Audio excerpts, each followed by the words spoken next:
Well,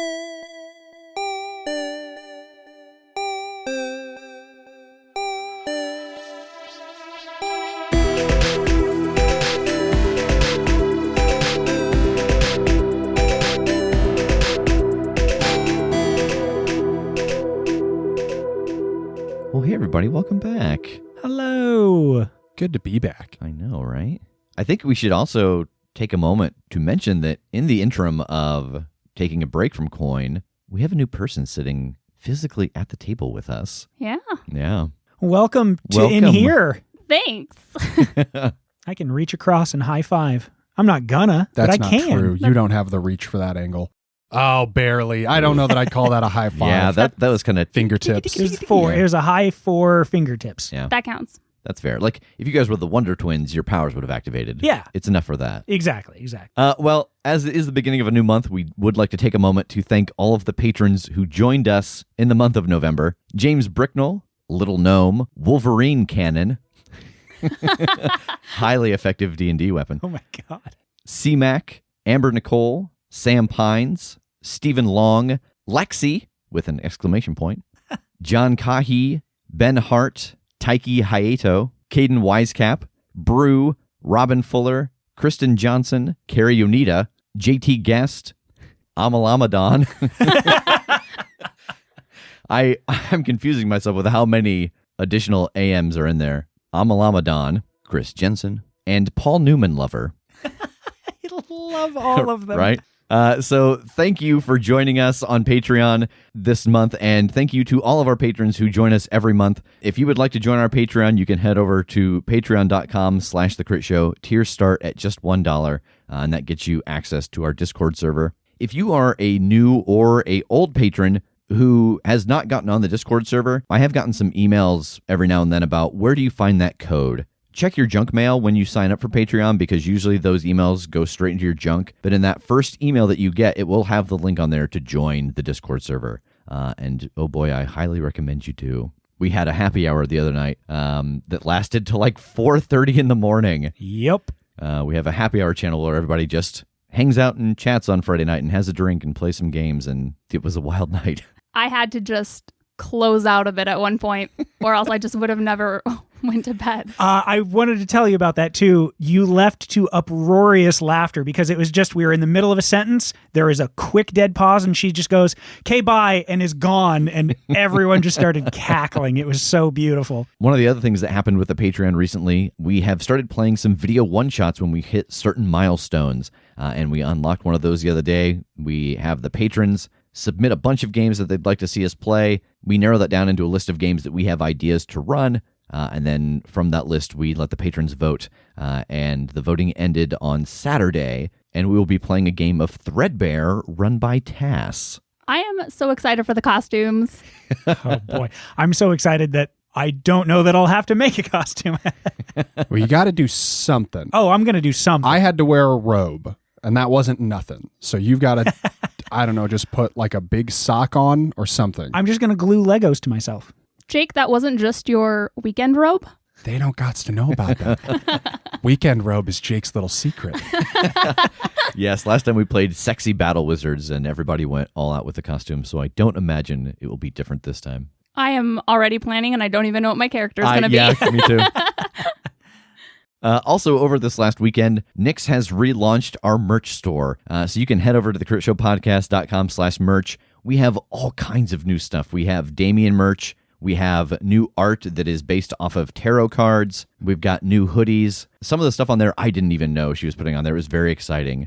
And we're actually going to do some more new merch coming in December. We're going to do stuff for Perilous Tides, for Coin, also stuff for Mystery Detective. So head on over to thecritshowpodcast.com/merch to see all of the wonderful new things that we have added over this Black Friday/Cyber Monday weekend. And it is worth noting that on the store, we are now able to support international shipping all over the world. So also this week, this ends on December the 5th, Perilous Tides is up for the Audioverse Awards. We are up for Best New Improvised Show. Tass is up for Best Player Direction, and Kim is up for Best Player in a New Improvised Production. You can head over to the audioverseawards.net/vote. It is a much more streamlined process now. You do still vote for each category, but it's a drag and drop thing, which is actually very cool. I voted the other day, and it was like, oh, this is much simpler than it was the previous times that I voted. So the voting for that goes until December the 5th. And if you enjoy Perilous Tides, you can find the first 6 episodes on our site. They're also on the main feed back in, what was that, May? The Monster Mash. I don't know what I was thinking. It's Roaster, not Hound. I did not play Hound. Hound did not get defeated in the final round. It was Roaster. But the winner, the person who came closest to having the bracket correct, the winner of the Monster of the Week book signed by Michael Sands is Gearhart Shoot. Congratulations. Yes. Good job. Had, I believe, 8 of the 10 fights correct on the bracket. That's very impressive because so many of those turned out every way except for what we guessed. what I think we would call upsets. Yeah. Yes. I think just with Jeremy and Iron Wolf, those two alone destroyed like 3/4 of the brackets that we received right off the bat. Kim, the destroyer of brackets. Well done. Yeah. And if you are looking for the rules to the Monster Mash, we are still working on those. Honestly, it's just me being slow as I'm reading through it and kind of retyping it, trying to make sure that everything is clear. And then once I have those all finalized, I will send it over to Nix to be made into a PDF so that everyone can get a hold of that would like to. And one last thing I do want to announce before we get into the episode is that the last couple of weeks I have been working very hard on a project that some of you may have caught on to last week. If you listened all the way to the end of the episode, you may have heard the stinger. But as of a couple days ago, we are officially members on the Fable and Folly network. Fable and Folly is a very cool network of hardworking podcasters that create such shows as The Amelia Project, Moonbase Theta Out, We Fix Space Junk, and Civilized, as well as a whole slew of other really great shows. Joining Fable and Folly will give us the opportunity to reach new listeners who may not be aware of our show, but already enjoy the type of content that we create. And it also gives us the opportunity to work with a number of very talented creators within the podcast industry. Nothing at all will change about who we are, what we do, or how we do it. Really, the only thing that changes is that we have an additional support network now of people that we can share information with and skill sets. And we also have access to Sean, who is one of the founders of Fable and Folly, who handles a lot of their ad sales. They have worked with a number of great companies. And whenever you hear ads on our show now, it'll be just like before, where the ads you hear are created by us in-house, with the exception of maybe a few trailers for other shows on the network that you'll hear in the post roll. We also have the option to do episode drops with some of them, so every now and then on an off day when we don't have an episode or a Let's Play being published, we might drop an episode of another show here on the feed that we think that you'll enjoy. So anyway, we are very excited about joining the Fable and Folly network. And so we just wanted to share it with you all. Oh, actually, one thing before we get into this episode, there is not a recap, but in the last story arc, we had some folks talking telepathically. So from this point on, I've actually gone in this episode and future episodes, and I've added just a little bit of an effect to everyone when they're talking to one another telepathically, because I think it could possibly in the future get pretty easy to get lost in, oh, was that out loud? Was that, who heard that? Who knows this information? So as we go forward, you will hear that reflected in the episodes, but we just want to make sure that everybody has a clear understanding of what's being said out loud and what's being thought at people and what's being thought back. And would it be helpful if we just echoed our voices when we were doing it in real time? That might be the solution I've been looking for. Okay. Give it a test. Yeah, break me off a piece. Hey, you guys. No, this is not going to work. Peter. Quincy. Tagger. All right, and with that, it's time to get to the episode. We find Jake and Tass and Margaret standing in a small room behind a giant window. This window looks down about 50 feet into the junk room in the basement of the IPT. Standing inside the junk room is Megan. Margaret is looking down at her, and then she turns to the two of you. So she was the thing that Nash was hiding. Yeah, seems that way. Any idea why? Not yet. Yeah, maybe we'll figure out here in a second. Megan, over the intercom, you hear Margaret. Well, show me what you got. Okay, I am going to scramble up to the tallest pile of junk I can find. Yeah. I want to get a good vantage point here. And I'm going to look out at everything. So I pull out my salt shaker and look out over this pile of junk. And I'm going to use my telekinesis and just start pulling things from all over the room. I'm going to find some big metal boxes to kind of get a strong base. Anything I can find that's sharp and blade-like, a lot of spikes, and I'm going to pull it all together and create a Rube Goldberg gauntlet that spans, I don't know distances, I don't know, like a ways. All right, so I think roll telekinesis just once for this. We're going to kind of treat this as a single action. Okay. 7. All right, so choose one option from telekinesis, and you're going to mark 2 harm. I will choose move something bigger than a person. All right, so can you describe to me a little bit what this looks like? You said like Rube Goldberg machine. Yeah, I think it starts out and it has like a big tall gate, kind of like Jurassic Park gates that swing open, and then you just see a long walkway, and there are these giant battle axes that are swinging around. And I think there's one of those tunnels that spins at like amusement parks. That as you walk through it's spinning around, so you have to try and like keep your balance. It's a very what is that show called? Which one? Wipeout? American Wipeout. Ninja Yeah. Like American Ninja Warrior, Wipeout kind of thing, where it very much is going to take some ability to get through. Okay. All right, so what are you doing now? I climb down from the top of the pile and I walk back up to everybody and I say, I need a volunteer. Not it. I look slowly at Tass and then teleport down into the room. I pull a scarf out of my pocket and I hand it to Jake. Thank you. It's beautiful. If you wouldn't mind, please blindfold yourself. Nope. Please. I come on. will blindfold myself. You'll be fine, I promise. Probably. Okay, so what we're going to do is you're going to head up towards the doors, and then I'm going to tell you what to do. Like, telepathically. Okay. You okay? Are you sure? I suppose. Tass is the one who's invincible. I yell up in the general direction of the window. I get on the comm. I believe in you both so hard. This will be a better gauge. With Tass, I wouldn't know if he's actually getting beat up or not. Yeah, it's a better gauge. Yeah, it's a great point. No, good baseline. Okay. I put my hands out in front of me and start walking towards the entrance. All right, so Jake starts walking towards the entrance of this labyrinth. Megan, what is the first thing that awaits him? So he walks up, and there are these 2 giant swingy doors that swing inward, kind of like the Jurassic Park doors. And he walks through, and you just see 3 giant battle axes just swinging back and forth. Okay, Jake, you're going to get ready. And when I say, just sprint forward as fast as you can. And then when I say stop, okay? Yep. And I would like to try and make it so that when all 3 axes swing out to their furthest most point, the gears lock for a moment and create an extra second for him to be able to get through in one clean run. All right, this sounds like Jinx. Why don't you roll Jinx?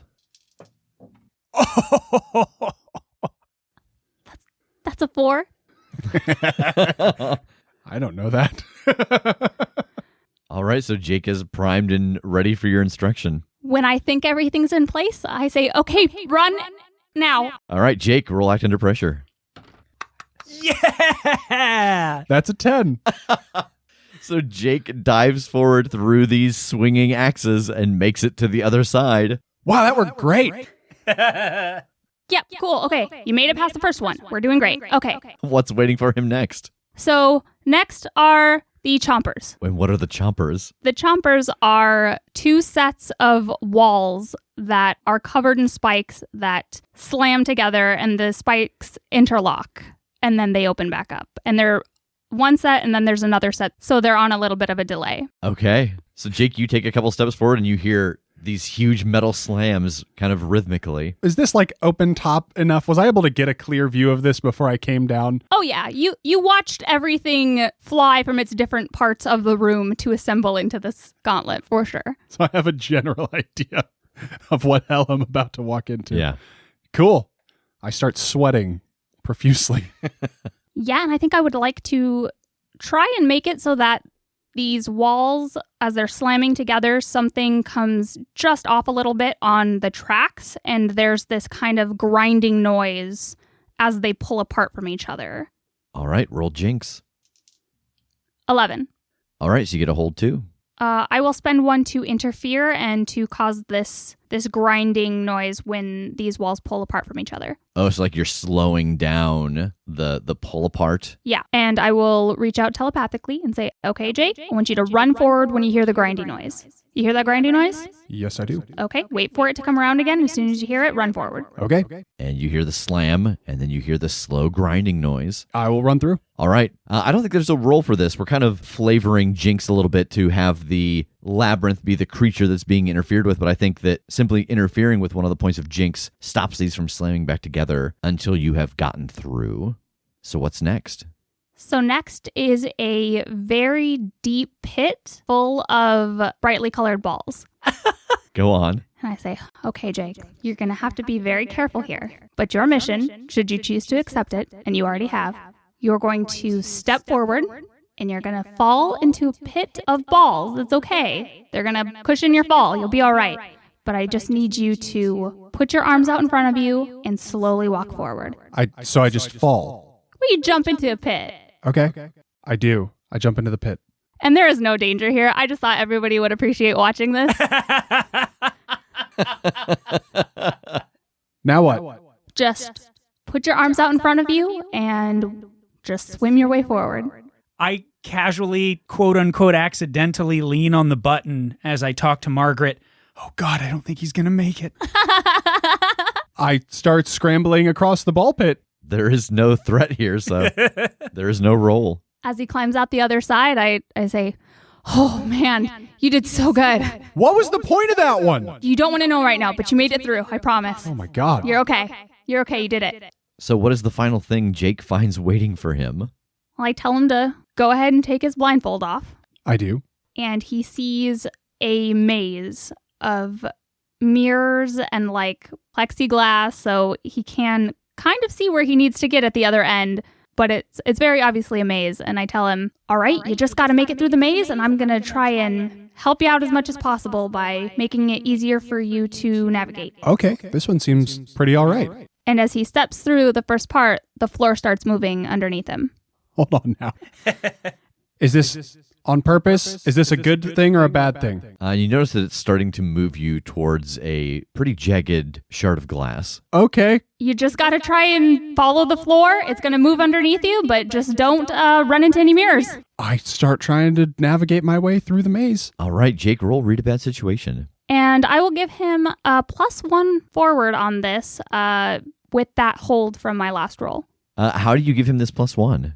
I'm going to try and interfere with the moving floor. So it's like kind of conveyor belt paths. And as they start taking him in the wrong direction, or if he gets turned around, I want to try and reverse the direction that they're moving so that he is guided through easier. All right, Jake, roll read a bad situation. You get a +1. 10. All right, you get a hold 3. What's my best way out? Yeah, you are able to navigate through this maze without any problem. Every time you start to get too close to a jagged piece of glass, you feel the conveyor belt jut a little bit and move you just slightly away from it. But you come out the far end. A little confetti cannon goes off. just like a little one. Yeah. Okay. I survived. Thank you. Good work. That was great. High five him. I give a thumbs up to the window. And Margaret pushes a button inside and the big window kind of drops down. That seems to work pretty well. You can kind of sense when things are going on. You seem to be able to move things. My question is, can you catch things? And she shoves Tass out the window. Whoa, what? Yeah, I want to try and keep him from hitting the ground. All right, roll telekinesis. 11. All right, choose 2 and mark 1 harm. I will choose something is held fast and to suffer 1 less harm. All right, so you take no harm, and right before he hits the ground, Tass freezes in the air. Margaret, that was so dirty. Oh, I miss having you two around. Do you want to go next? She jumps out the window. I'm at the gauntlet. Margaret is falling towards the ground. Oh, I try and stop her too. Roll telekinesis. Oh no. This is an exercise in communication. 10. Oh. All right, you are able to catch her right before she hits the ground and take no damage in doing it. I reach my hand out to floating Margaret for a high five. She doesn't leave you hanging. See, Megan's so freaking cool. Yes. And she Can't get down. yeah, they're just so how exactly does this work? Do you think is it just that you release it? Yeah, I think I just decide not to hold it in place any longer. But I don't think I am yet because I'm a little terrified that I almost just got my new boss killed. It's all right. You could let us go. And I drop him. Margaret dusts herself off and walks over to you, Megan. Oh, yes, it's a very impressive first showing. The two of you feel safe taking her out with you. Oh, yeah, absolutely. Well, welcome to the IPT. Hey, thanks. Now, before you all head off, could you tell me a little bit about what your experience was like? I know that you were kidnapped. They found you. What was your deal before? The last person we inducted into the IPT, we had to change their look and their name to hide them. Is that something that needs to be done for you as well? No, I don't think so.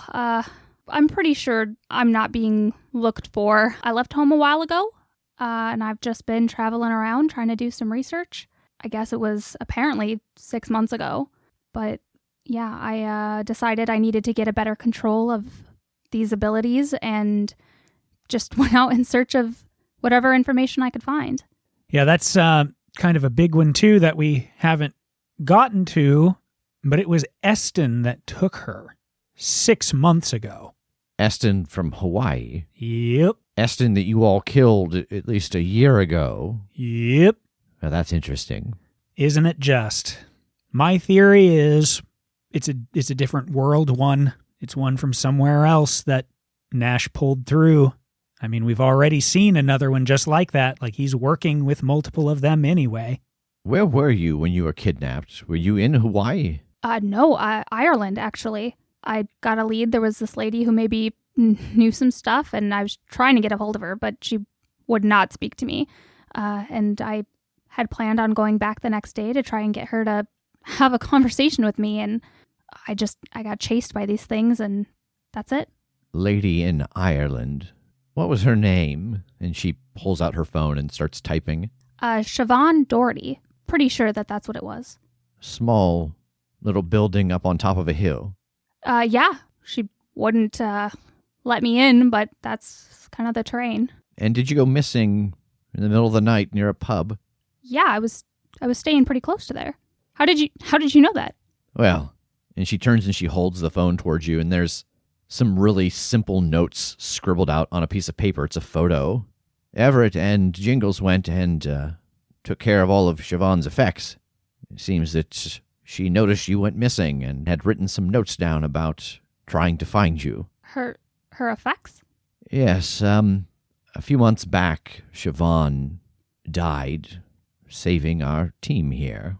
Oh my God, I'm sorry. Yes, Siobhan and I didn't always see eye to eye, but she was one of the founders of the IPT. She was a very smart woman. Very, very smart, but very stubborn. Yeah, I had gathered that she was going to be my best bet for information, and she just kept closing the door on my face and kept coming back every day, and after a couple of days, I really thought she was going to let me in. I'm sorry. Thank you. Actually, follow me. And she turns and she walks towards the elevator. I follow her. Yeah. She gets in the elevator and takes you all to her office. And she goes inside and opens up a small chest of drawers in the corner of the room. And she pulls out a box. This is what they deemed worth bringing back when they went through her things. I'm sure Everett's got some more stuff on Mother Hen, but it might be worth taking a look at. And she sets the box down on the table. Yeah, I open it up, take a look. Tass, what is inside this box? Inside, there is a crossbow, an athame, and a necklace with a hummingbird skull as the ornament. The crossbow is old, but like very well maintained. The athame, it's kind of a small ritual dagger with an emerald in the pommel. It also looks kind of old and worn. It's got some runes and stuff etched on it, but the blade is still very sharp. And the necklace is just on a simple silver chain. Like I said, you're more than welcome to any of that. It's not doing me any good sitting in here in a box. Oh, wow. Thank you. So what of this do you want to take? I'll take all of it. All right, so the crossbow tag-wise is 2 harm, close, and slow. The athame is 2 harm, hand, magic, silver. And then the necklace, this actually can act as the artifact from the crooked. Its tags are 1 armor, magic, and recharge. So it has the ability to absorb 1 point of damage, but then it needs to be recharged. But I think with your abilities, if you want to take this necklace, we can add an additional spot onto your jinx. That on your jinx, you could spend a point of that to recharge the necklace once it's been used. Okay, sounds good. All right, so mark all those down on your sheet. Anything else she would have had, you'd have to check with Everett. I'm sure he squirreled everything away that he thought might be useful somewhere on Mother Hen, but this is all they dropped off to me. Who's Everett? Everett is another of the founders. She pauses for a moment, is our pilot. He takes the teams around. He's got an old helicopter. And she actually points over to a photo that's on her desk that has 5 men, 2 women, and someone in their early teens. And you can tell that the photo's a good 40, 45 years old. Oh, wow. Is this your family? I suppose it is, in a sense. These are the founders of the IPT. Cool. So what else do we need to get? Oh, God, I don't know. If we are going to go straight down and try to find Anastasia, we need to know where that is. We got to figure out how we're going to get there. I'm trying, God, Margaret, so much has gone on. I'm trying to even think of which thing to fill you in on first, but Eston's definitely the big one. In Ireland. Yeah, weird, right?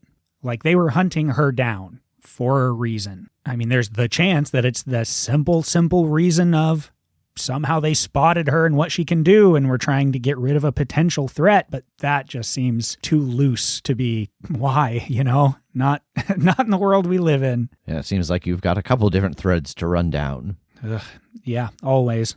Well, if you're looking for a ride, I can call Everett. He was the one who dropped Anastasia off late last week. Yeah, unless you ever been to Helen, Jake. No, unfortunately, I have not. Yeah, all right, then that seems like the plan. Should gather our stuff and just get ready. All right, well, unless there's anything else with Margaret, we're going to do something we have not done in a very long time. It's time to do some shopping. Oh my God. From the last 2 mysteries, you all answered every question both times. So I don't know how many points you both had in the bank, but you all get 16 additional points from the last 2 mysteries. Lovely. So what would you like to buy? Tass, how many points does this put you at? 35. 48. My God. Hey guys, can I borrow can I borrow some cash?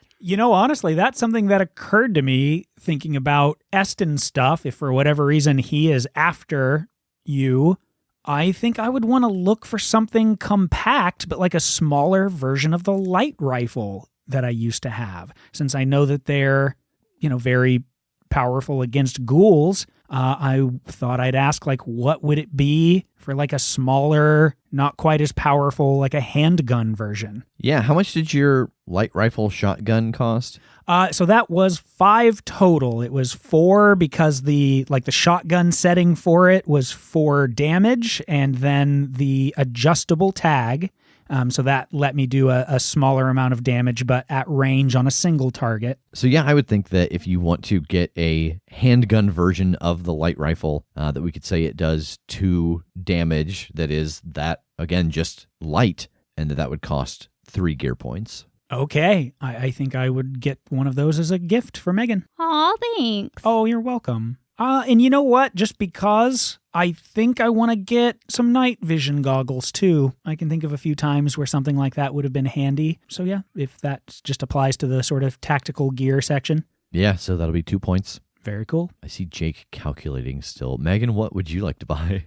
So guys, I did what I had to do when we were trying to escape the town, but I've tried to develop, I don't know, a code seems like a weird way to put it, but I don't want to just jump in your heads whenever I need to communicate with you. That doesn't feel good. We've got, I like tap the throat mic. We've got these. We can just get you one of these. Oh, good. Yeah, I was going to say, I'm pretty sure my phone is wherever I left all my stuff, so I don't have a way to contact you otherwise. But yeah, if there's a way I could jump onto your comms, I'd love to do that. Yeah, so that'll be 2 points for a piece of tactical equipment. And I want to get my moped back. All right, what kind of tags are you thinking? I'm thinking fast. Stock-wise, they don't tend to go very fast, so I'd like to put in those tags to make it go a little speedier. Stealthy. I'd like it not to be super loud, as they usually are, so throw on a new pipe to muffle that a bit. And I'm going to go medical kit. I think I'm going to have a milk crate bungee cord attached to the back of it, so that I have just I have a first aid kit just in there with a cargo net over top. Okay, so I think that this would cost you, we'll say 7 gear points. I think it's, again, per the rules that we have made up. Right here on the spot. Yeah, which you can find at theCritsshowPodcast.com if you'd like to purchase gear in your own game. Anyway, 1 point per tire, and then tags at the keeper's discretion. Let's say 2 for fast, 2 for stealthy, and 1 for first aid. Sounds good. What do you got, Jake? So I've got 2 purchases. Is this like, are you pulling into the drive-thru and you've got 2 separate orders? No, just the only 2 things I could think of. One, if I remember correctly, my car bit shit in the race arc and never came back to life again. Like we haven't seen that thing since. So I'm in for an upgrade. I'm due for an upgrade. Okay. So I'm going to spend 20 gear points. Whoa! My God. Do you remember how much your last car cost? The last car I think was 12. Okay. So this is some additional tags. I've All right. added some tags on here. Let's hear it. So the tags are weapons, anonymous, stealthy, tough. Those were all already there. Yeah. Classic, armored, fast. Okay, can you remind us how much those tags were before? So weapons was 2. Yeah. Anonymous was 3. Stealthy was 1. Tough was 2. And we talked about classic being 1. Yeah. Armored being 4 because it followed like armor rules because we can buy armor. Yeah.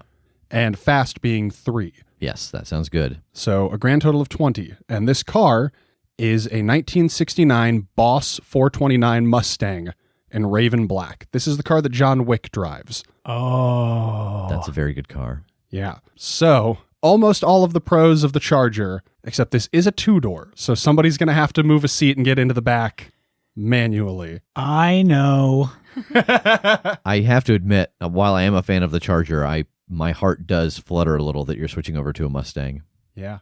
So somehow I have acquired this. They made like less than 1,000 of this car. So somehow I've got this. And my second purchase, I want to get a weapon. I want to get a grenade launcher. Specifically, I want to get an M79 grenade launcher. It was the one that they had in like Vietnam that was basically like one big tube with a big stock on it. Uh-huh. But they would cut down the barrel and the stock so that it almost looks like a flintlock, and they'd call it the pirate gun. So I've got like a sawn-off version of the M79 grenade launcher.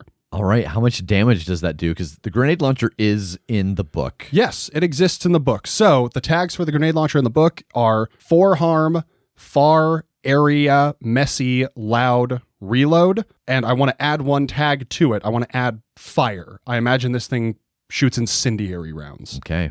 So if I've done the math right from our guide, this should cost 6 points. 1 for the weapon, plus 1 for every damage it does, plus 1 for an additional tag. All right, is there anything else gear-wise you all want to take care of before Everett shows up?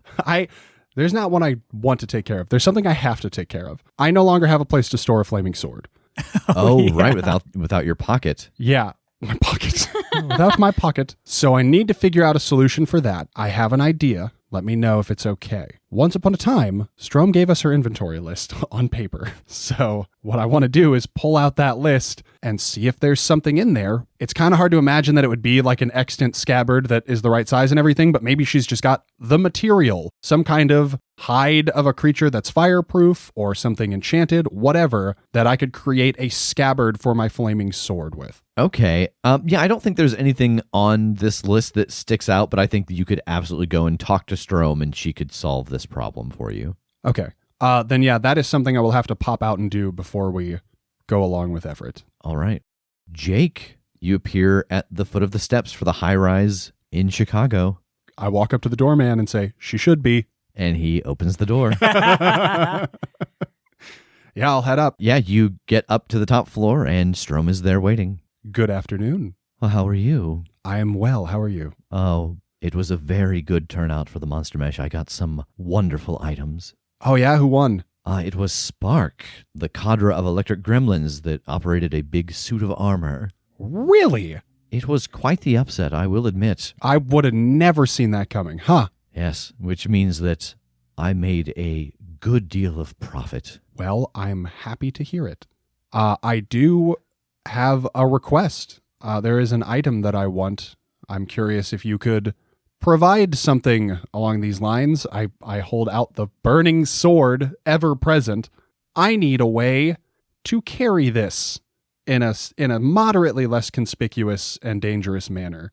Do you have anything scabbardy, anything fireproof? Oh, I see. Well, yes, I have a couple of things that come to mind. What have you got to trade? Unfortunately, as far as items go, we're pretty lean right now. But I've been thinking about it, and I pull out that little medallion that we use to trade questions. I'll just burn one of these. I'll ask you a nonsense question, burn one of my charges, so you don't have to give me something good in exchange for the item. I believe that one of the options I have available that would be sufficient, but, well, we'll talk about that after. Well, hold on. I want to know the terms of the deal before we cut the deal. No, there's something I have that will work perfectly well. But I do know of something that would be fantastic, but it would cost you far more than that. Oh. I have to admit it's not something I have, but it is something I know where it is. Well, I need something like stat, so I probably need to make a deal for the intro version at least. So what, you just want me to pop this off? Yes. All right. I hold the medallion up to my heart. Iron Man 2 or Iron Man 3? Iron Man 3. Interesting. Divisive. I'm a big fan of props and gadgets, what can I say? Okay. And I put my medallion away.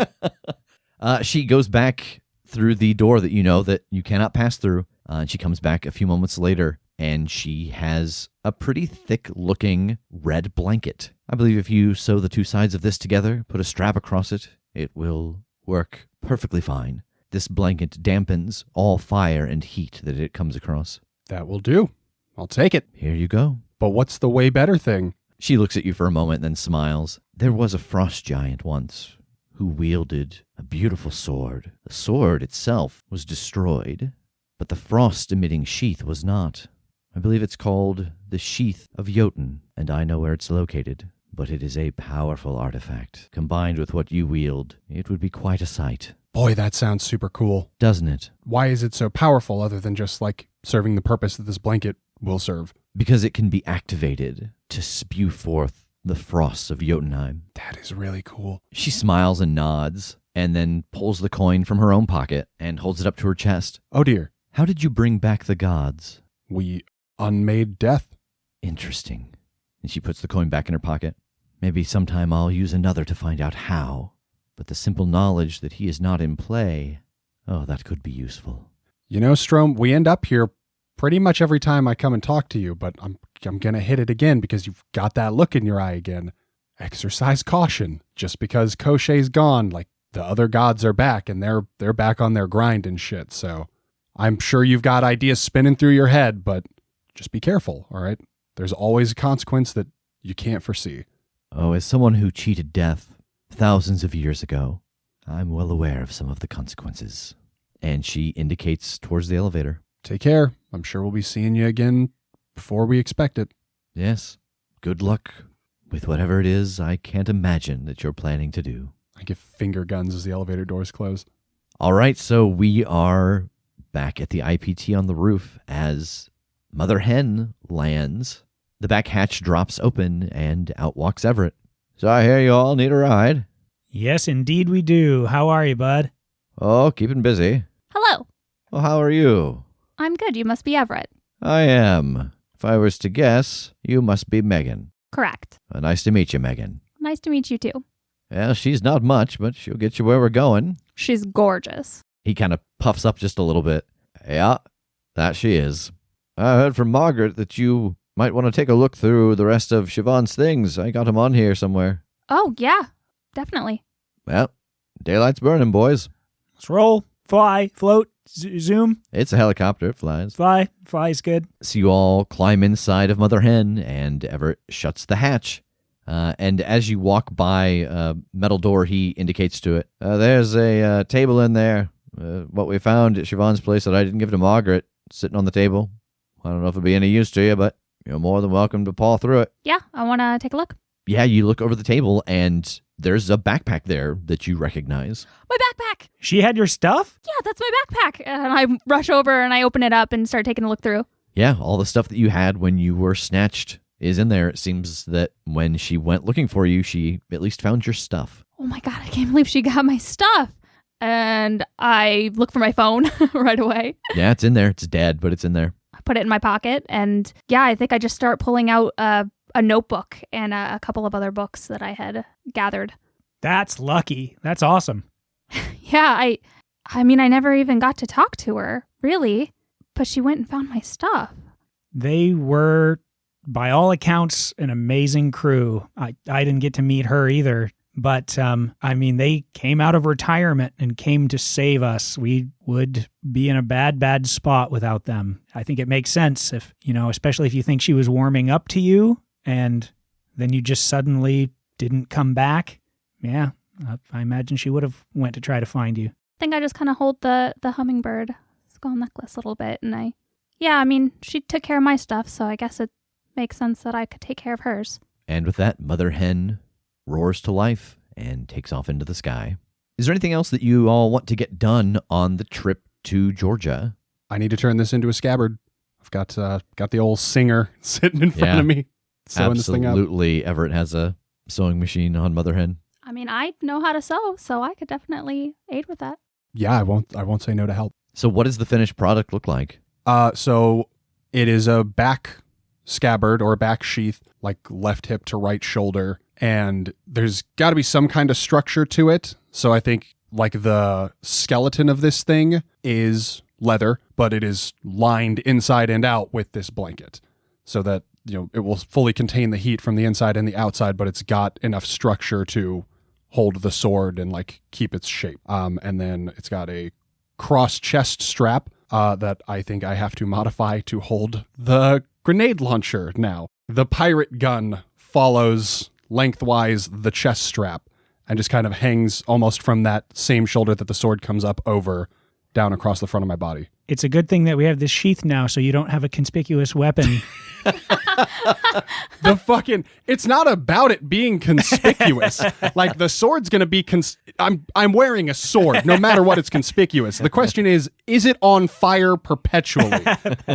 That's fair. That's all I'm trying to mitigate. I can't hide anymore. I accept this. So this is, I think, an in-character understanding that Jake, the character, has come to. I can no longer hide. Yeah. I used to try to do things to mitigate my presence and maybe go under the radar and whatever. Can't fucking do it anymore. So now I've got a big goddamn gun and a big bright red sword and the fucking John Wick car, and this is who I am now. Jake living his best life. I'm very jealous. All right, so as you are getting ready to land, Everett comes over the comms. This is the same spot I dropped off Anastasia.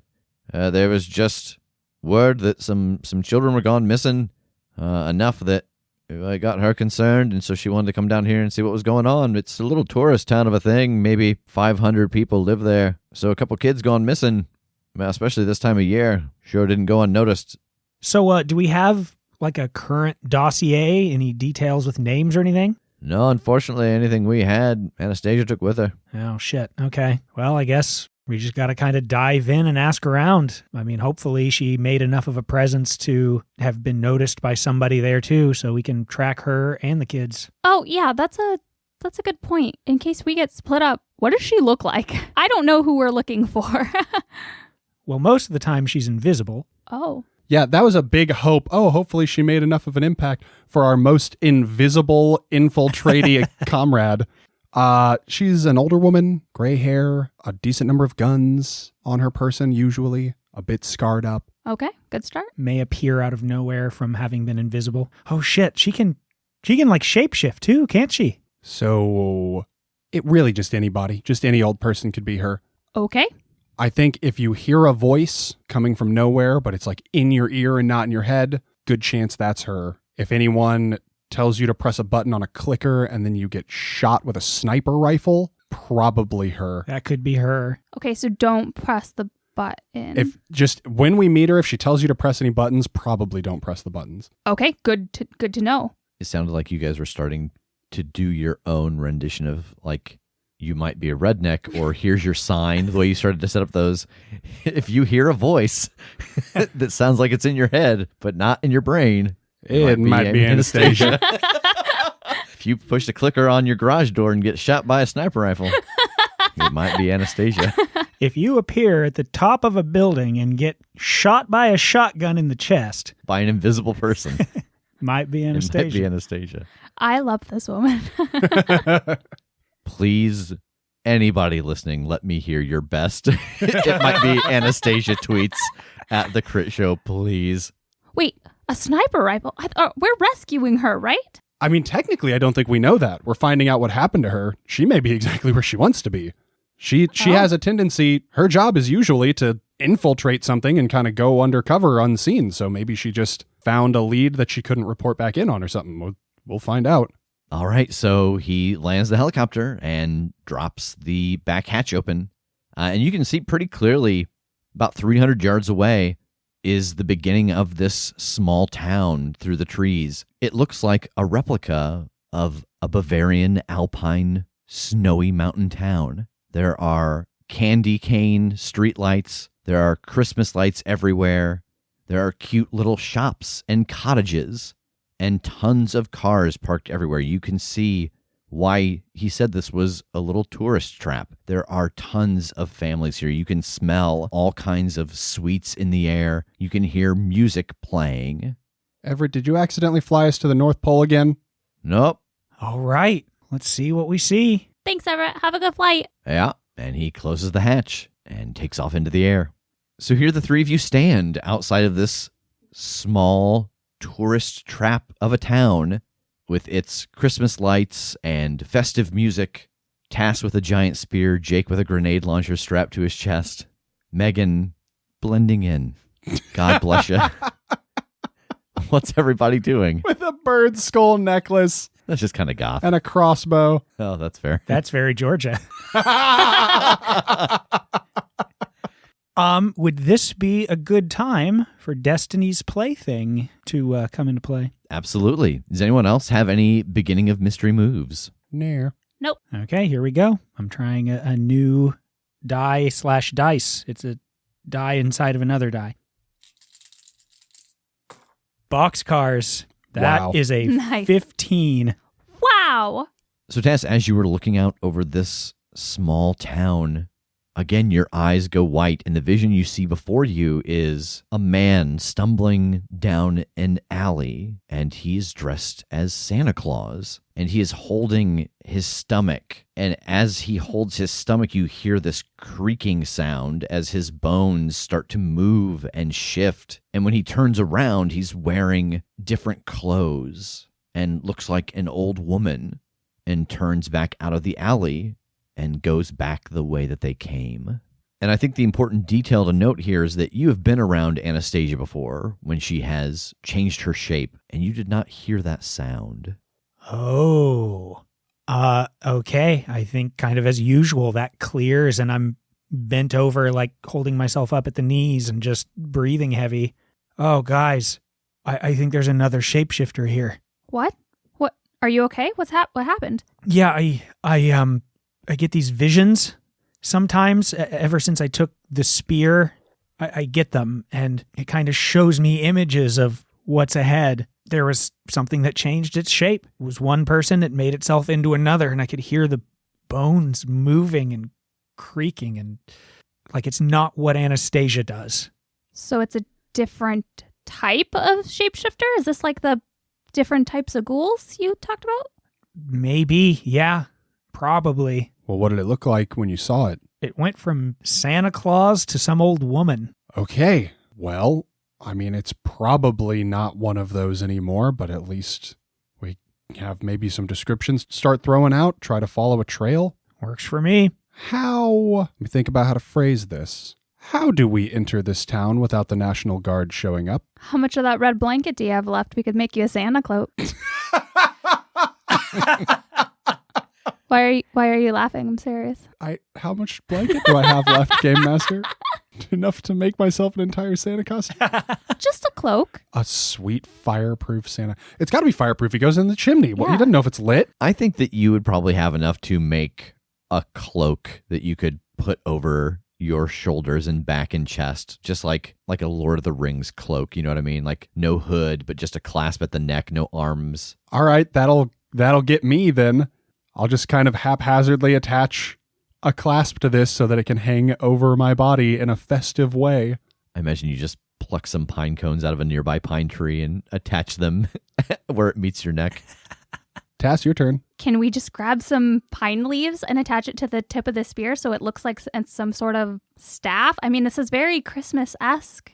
Like, I don't feel like props are going to be odd or stick out weird in this town. Oh yeah, I could maybe get a bunch of the leaves and stuff and make a wreath that goes over the top and have them intertwined through the middle so it covers up the blade. Well, I love it. Cast roll luck.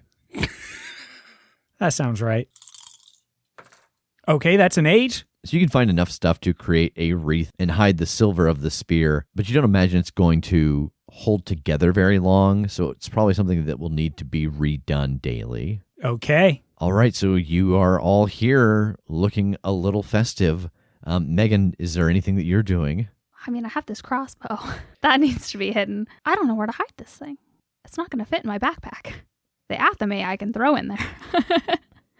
If you want to take it apart, it could fit in the backpack. Yeah, if it'll fit, I'll dismantle it and carry it around in pieces. All right, so you have all got your various items hidden. What are you going to do now? Why do I feel like it's been 1,000 years since we just did like a relatively routine mission?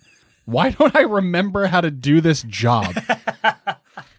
Because before we could go in with some badges and stuff and try to bullshit through it, but now we're walking in like a mix of movie extras or cosplayers wanting to know what's going on. Like there's just no bullshit approach to this. So where do we think we're going to find people with the most information in this place? It's a tourist town. Great question. I think we just got to start walking and see what we see, ask around.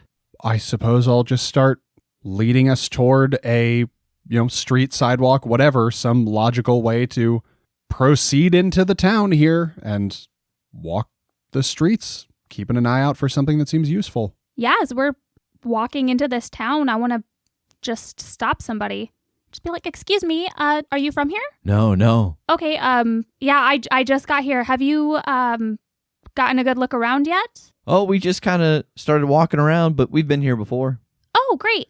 Is there like a sweet shop or somewhere that has fudge or other Christmas type candies? I'm looking to get some, snacks to take home. Oh, so you haven't been here before. No, this is my first time here, yeah. Well, yeah, you can just go down the street here a little bit and find Hansel and Gretel's Candy Kitchen. That sounds exactly what I'm looking for. Thank you so much. Yeah, enjoy. Candy shop this way. Oh, okay. Yeah, cool. Why? I figured there'd be a lot of activity there, right? If this is a touristy shop around the holidays. Oh, yeah, okay. Also, it's been a while since I've had a candy cane, so. That's fair. Did he say that we're going to a place called Hansel and Gretel's Candy Kitchen? Yeah. Aren't we in a village looking for missing children? Oh, well, God damn it. Are we about to walk into the den? Well, it says Hansel and Gretel's Candy Kitchen, not the witch from Hansel and Gretel's Candy Kitchen.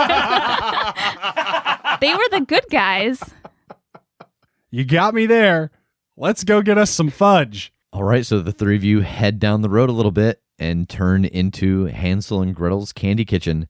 It has got a big gingerbread-looking sign. There are people going in and out carrying huge candied apples and bags of various sweets and trays of fudge. It smells delicious. God, I'll bet. Is the building made of candy? It looks like it, but if you taste it, it tastes like sheet rock as opposed to rock candy. Okay, well, that's a good sign in my opinion. So what's the plan? We just want to start asking the employees what's been going on here? Yeah, I definitely want to get a candy cane, but I think I'm going to hold on to it because now you got me all paranoid and I'm really afraid that the candy is made out of the missing children and I don't want to eat it until we're sure that that's not a thing. Yeah, okay. As Jake is just staring down at a tray of gingerbread men. And one of them blinks. Oh no. Screams silently. Is he made of house or is the house made of flesh? He screams For he does not know.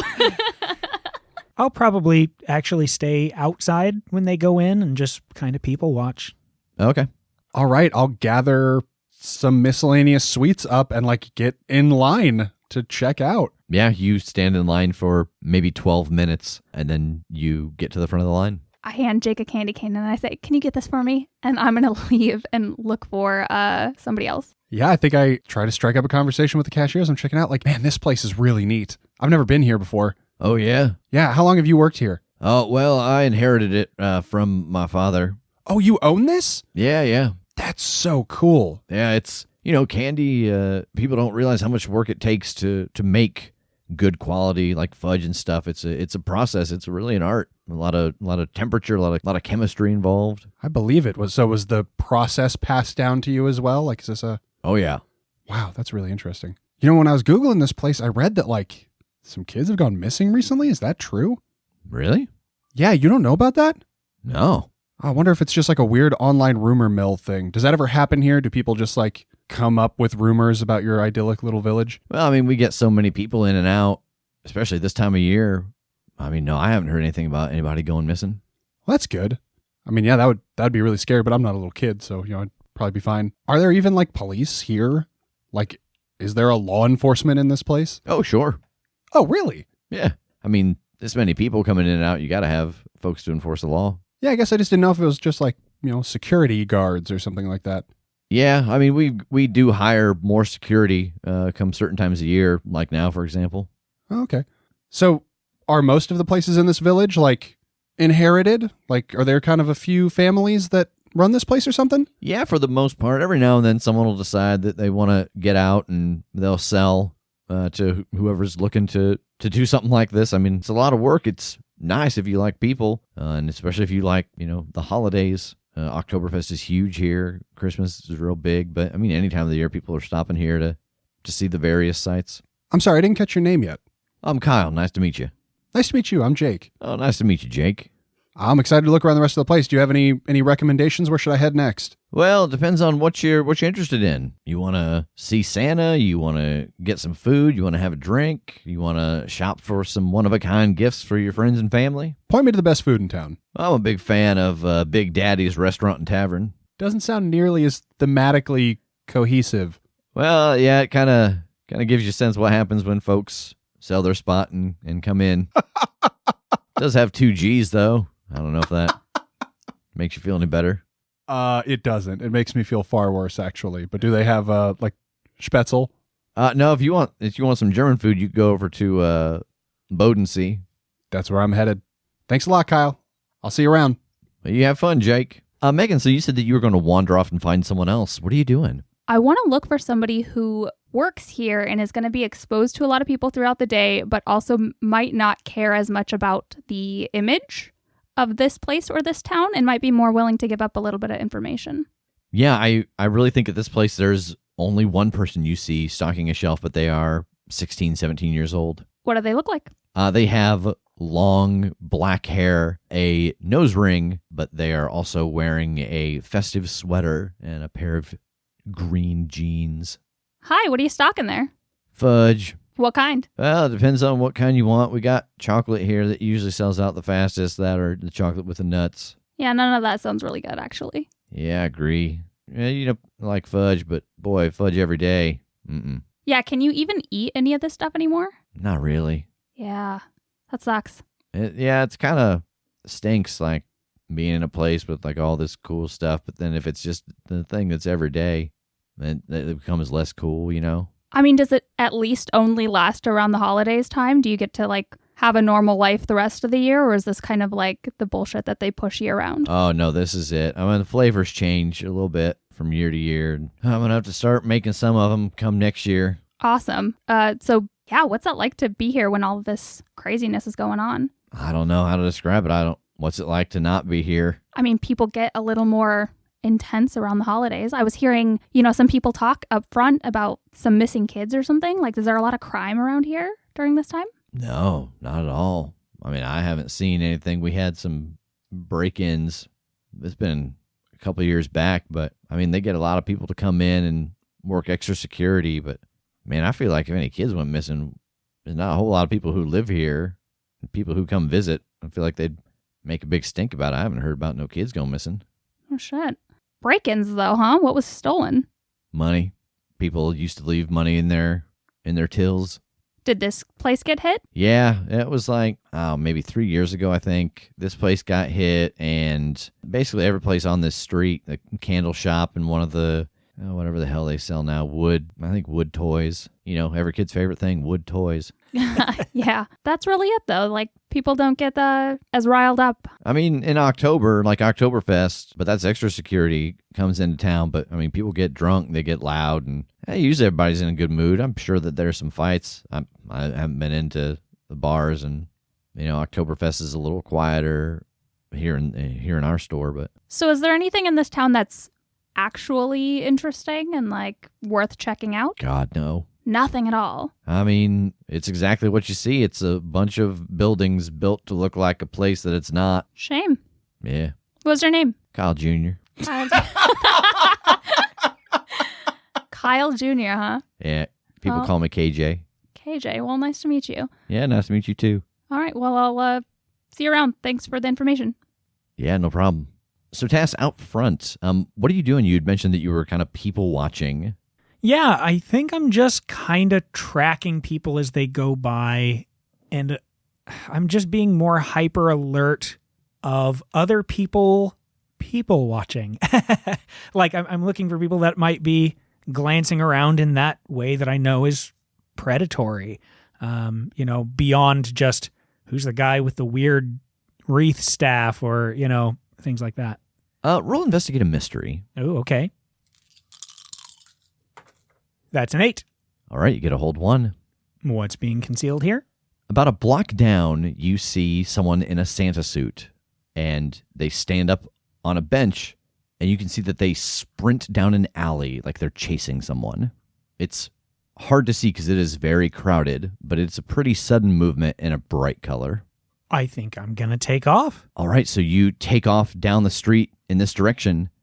You get to where that bench is, and you can see down this little alleyway a figure in a Santa suit, and they are grappling with a child. I'm going to run down and try to burst between them. You sprint down this alley, and you shoulder check this Santa out of the way. And as you do, the kid tumbles to the ground and gets up and runs away crying, and the Santa is laying on his side, breathing heavy. I'm gonna level the spear at his throat.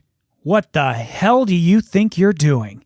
And there's this slow moment as the Santa turns and looks at you, and they let out a deep sigh, and they pull a beard off, and it's Wallace. I have been trying to catch that little shitbird for 3 days now. Thanks for fucking it all up.